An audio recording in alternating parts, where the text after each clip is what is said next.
নিজের একটা কথা বলি, অন্যজন কিভাবে ছিল এটা আমি আসলে জানি না। আমারটা আমি বলি, ঈদের আগের দিন সময় রয়েছে একদিন, তখন দোকানের নাস্তা হয়েছিল রাত্র বাজে, যখন ডিউটি শেষ হলো রাত্র বাজে 3:30টার পরে। ওই একটা স্যান্ডউইচ খেয়ে কিন্তু রোজা ছিলাম। এরপরের দিন কিন্তু ঈদের আগের দিন রোজা ছিলাম।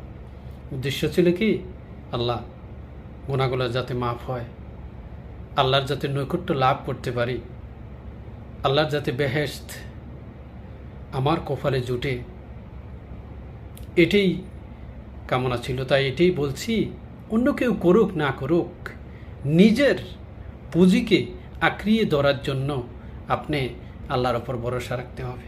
তখন আপনি ইনশাল্লাহ একদিন না একদিন নৈকট্য লাভ করবেন।